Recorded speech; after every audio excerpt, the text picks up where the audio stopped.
Listen closely. The world has lied to you about the nature of a dollar.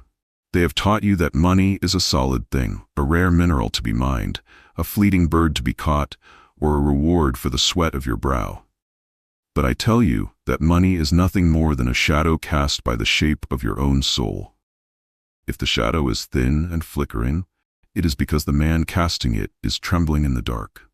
You do not earn financial power, you occupy the consciousness that produces it. Most men spend their lives chasing the shadow on the wall, reaching for the flickering image of liquid wealth, while their hands remain empty because they have not changed the light behind them.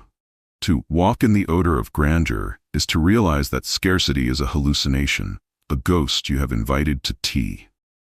You must now ask yourself, what if the lack you feel in your gut is not a reflection of your bank balance, but the cause of it?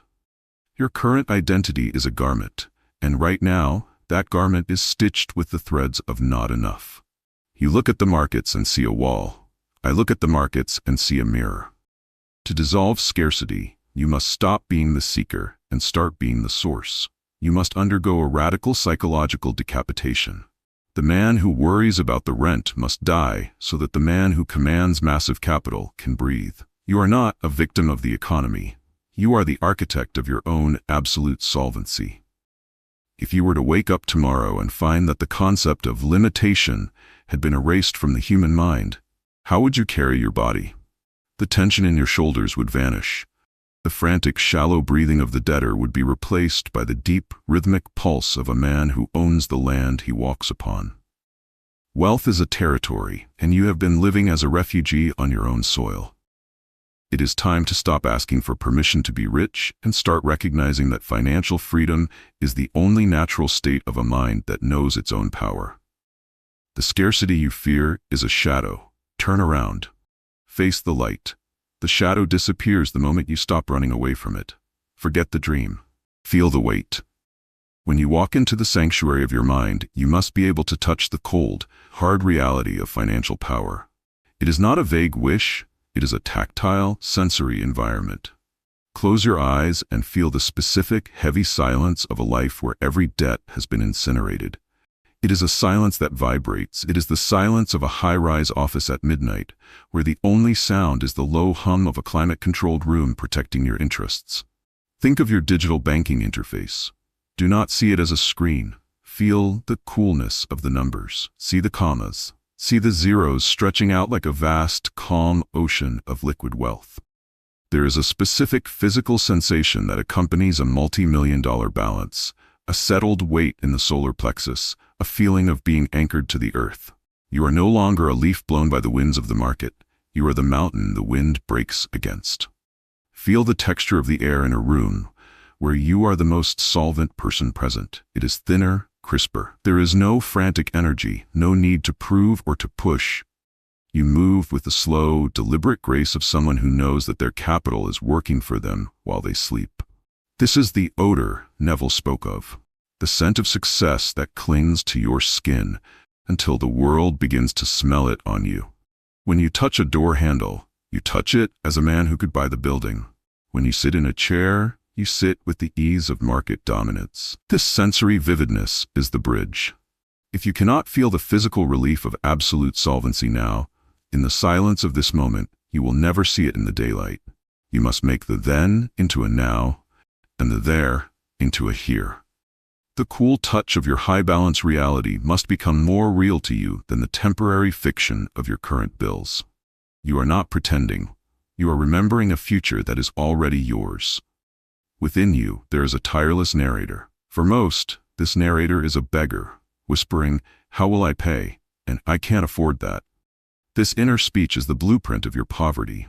To command markets, you must first command the tongue in your mind. The wealthy do not engage in a dialogue of maybe or if. They speak in the imperative. They speak from the end. Listen to your internal monologue as you move through the world. When you see a high-value asset, does your mind shrink? Or does it expand to claim it? The master of financial power replaces the question, "Can I afford it?" with the silent, tectonic statement, "It is mine." This is not an arrogant shout. It is a quiet, settled fact. It is the inner speech of a king walking through his own gardens. He does not ask if he can pick a rose. He simply knows the rose exists because he willed the garden into being. Your inner speech must become a relentless broadcast of market dominance. You must talk to yourself like a man who has already won.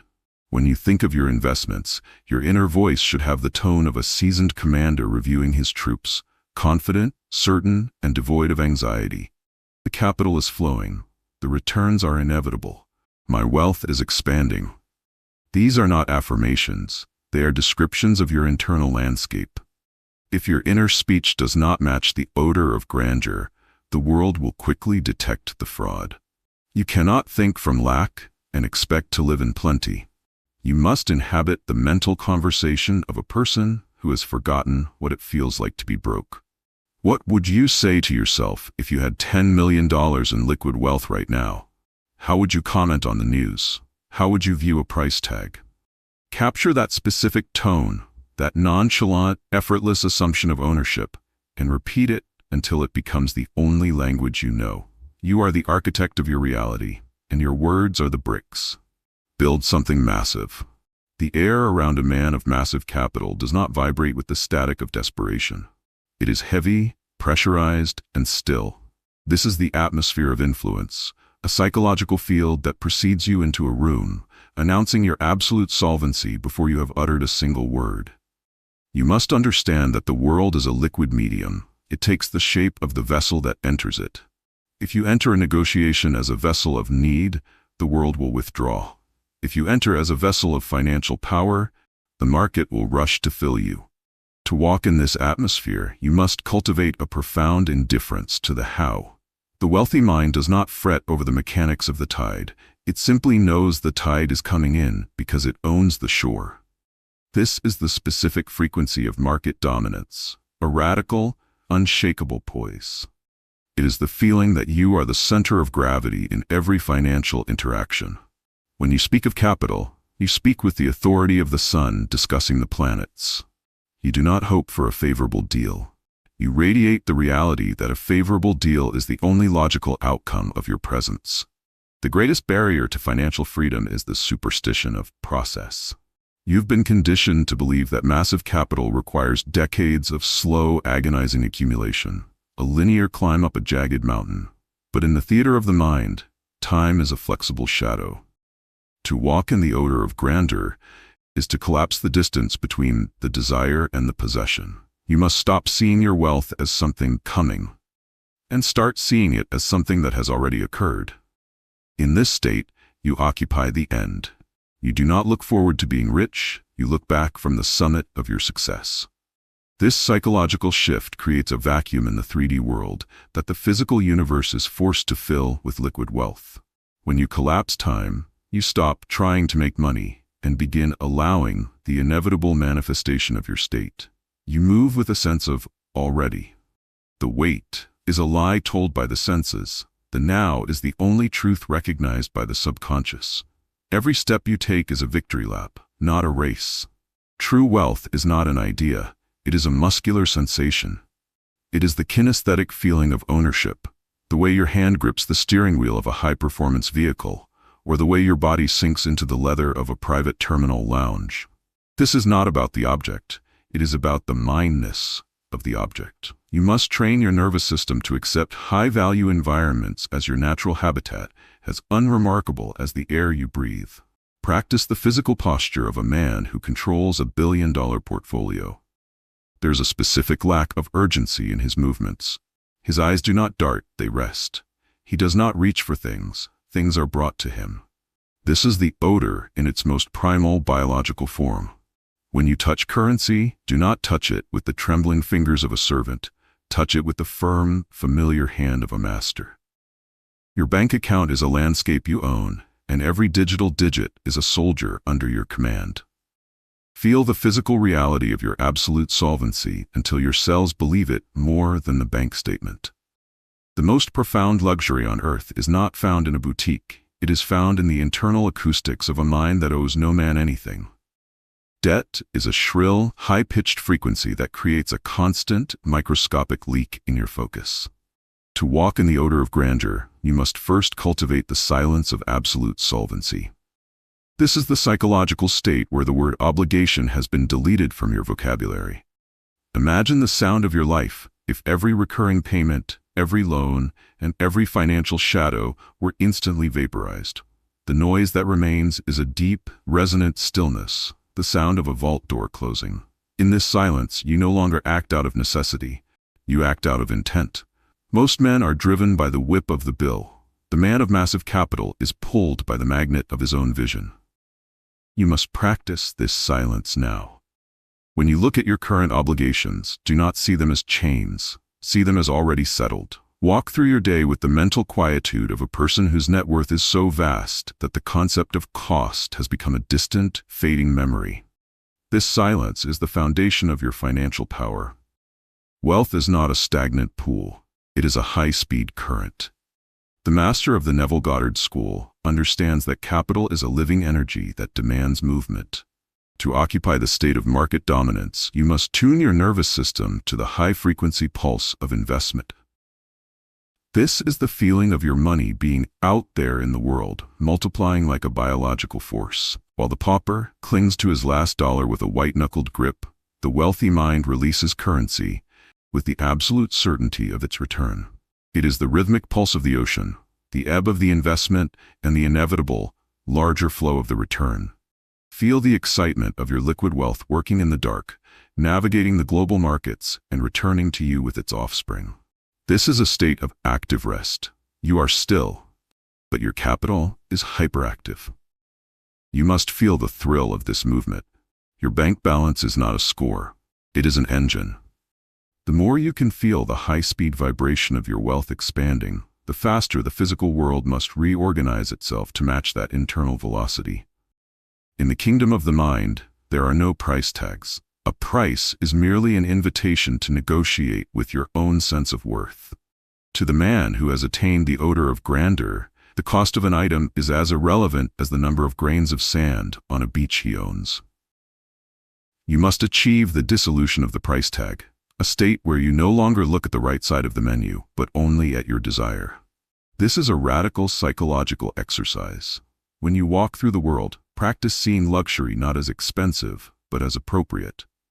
The internal monologue of, "Can I afford this?" must be replaced by, "Does this match my current state?" If it matches your grandeur, it is yours by right of consciousness. By removing the mental barrier of price, you remove the ceiling on your absolute solvency.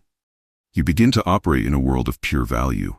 You do not buy things, you simply incorporate them into your field of influence. When the price tag dissolves in your mind, the limitations on your liquid wealth dissolve in your reality. You are no longer a consumer, you are a commander of resources. The man of massive capital does not look at the world, he looks through it. This is the sovereign gaze, the ocular manifestation of absolute solvency. When you look at a piece of prime real estate or a fluctuating market ticker, you are not a spectator hoping for a favorable turn.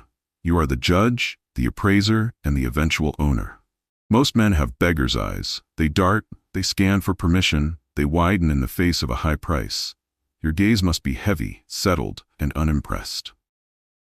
To walk in the odor of grandeur, you must practice the look of a man who could buy the room he is currently standing in and turn it into a parking lot without feeling a tremor in his net worth.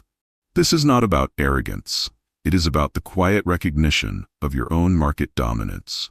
When you look at your financial goals, do not look up at them as if they are on a pedestal.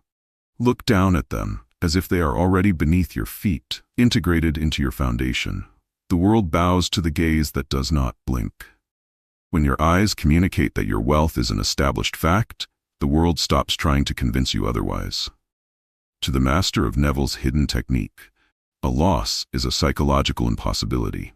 There are no setbacks, only the temporary reconfiguration of liquid wealth. You must develop the alchemical mind, the ability to see a market dip or a failed venture, not as a depletion of your power, but as the ground being cleared for a larger structure. The man who fears a loss is a man who believes his wealth is finite. But you know that your wealth is a state of consciousness, and consciousness cannot be bankrupt.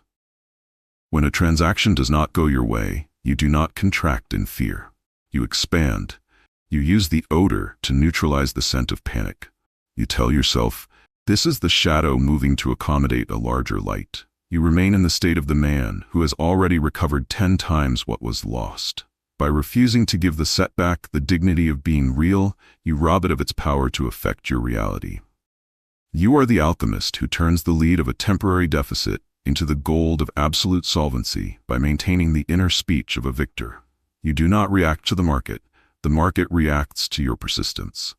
Wealth has a respiratory signature. Scarcity breathes from the chest, short, shallow, and frantic. Financial power breathes from the depths of the being, slow, rhythmic, and expansive. You must cultivate the habit of the million-dollar breath. This is the physical anchor that ties your nervous system to the reality of massive capital. Practice this now.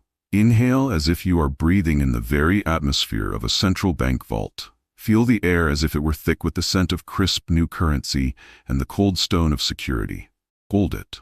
Let the feeling of absolute solvency saturate your blood. Then, exhale the tension of how and when. With every breath, you are affirming that your financial freedom is as constant and available as the oxygen in the room. You do not worry if there will be enough air for your next breath. Apply that same effortless certainty to your capital. When your breathing reflects the calm of a man with zero financial friction, your body stops sending alarm signals to your brain, allowing you to operate from the throne of your grandeur. Net worth is not a calculation found on a balance sheet. It is a gravitational pull. In the realm of financial power, like does not merely attract like, it demands it.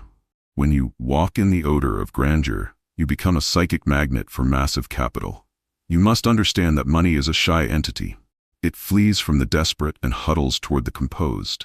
To cultivate this magnetism, you must feel your net worth as a physical field extending 6 feet in every direction from your body. It is a golden, pressurized zone of absolute solvency. When you walk down a city street, you are not passing buildings. You are moving through a world that is already seeking a way to pay you. You are the high-value asset. The magnetism of net worth means you stop chasing deals and start becoming the destination where deals want to live.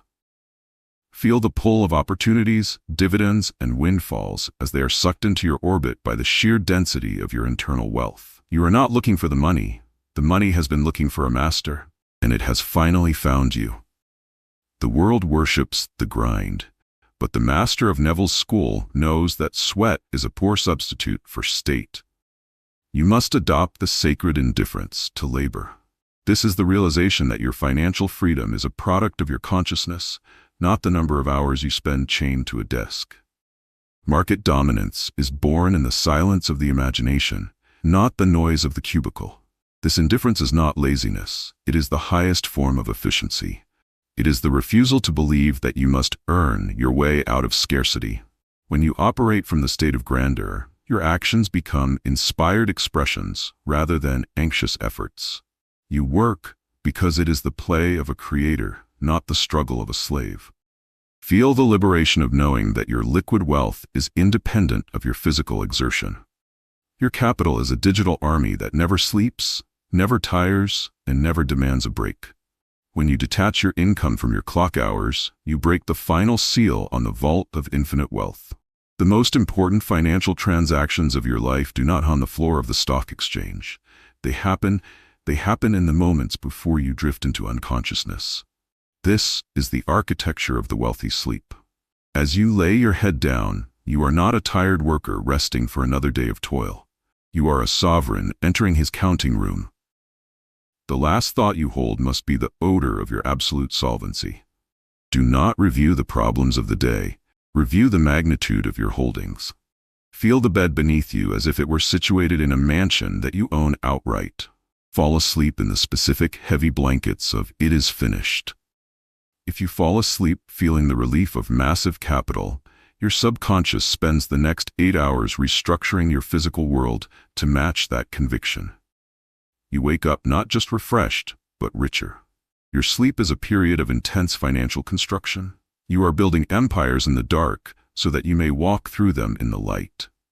In the psychology of market dominance, there is no such thing as a goodbye. There is only the echo of the sold asset. When a master liquidates a position or closes a deal, he does not feel a sense of loss or a void where the asset once stood. He feels the resonance of the capital returning to him, amplified and multiplied. Most men cling to their assets with a lover's desperation. The master treats them as temporary vessels for his consciousness. You must learn to feel the echo. It is the vibration of liquid wealth moving from one form to another, always increasing in volume.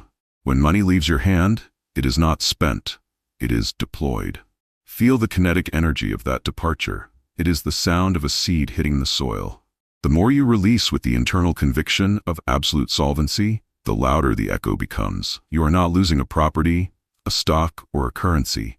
You are merely changing the frequency of your power.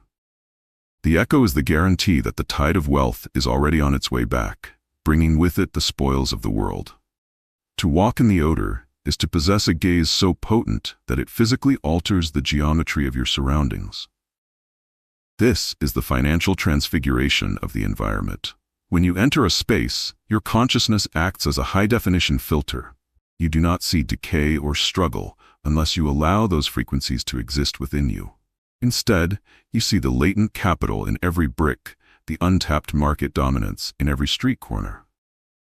You must practice looking at your current environment, no matter how modest, and transmuting it through the lens of grandeur.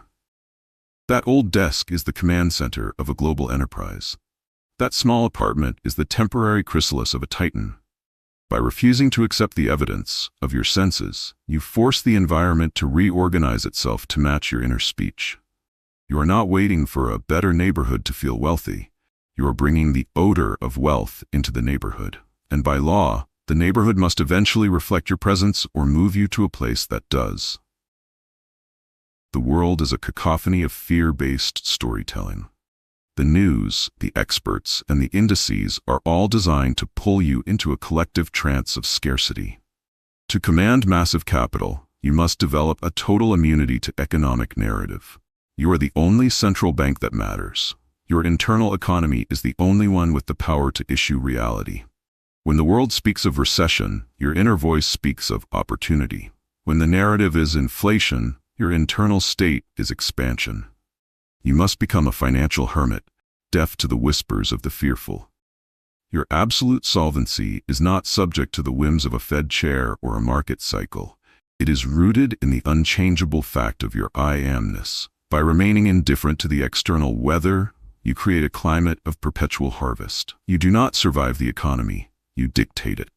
There is a moment in the development of the wealthy mind where you stop swimming against the stream and begin to move the water itself. This is the command of the market current. You realize that the market is not a monster or a machine. It is a mirror of human belief, and you are the master of belief. Feel the current of global trade flowing through your own veins. Every transaction, every exchange, every movement of massive capital is an extension of your own nervous system.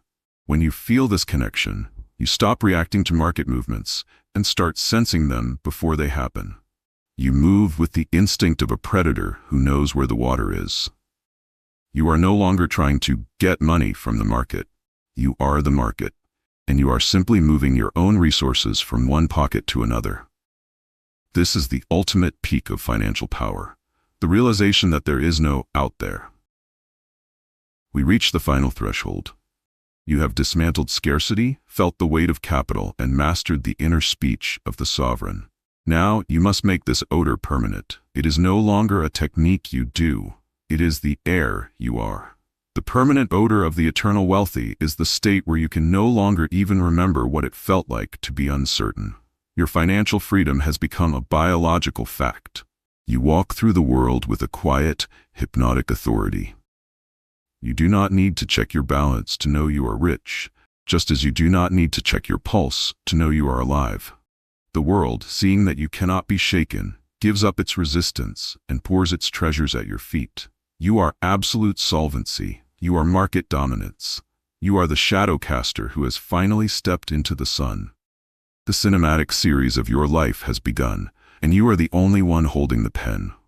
Walk now not in the hope of grandeur, but in the thick, undeniable odor of it.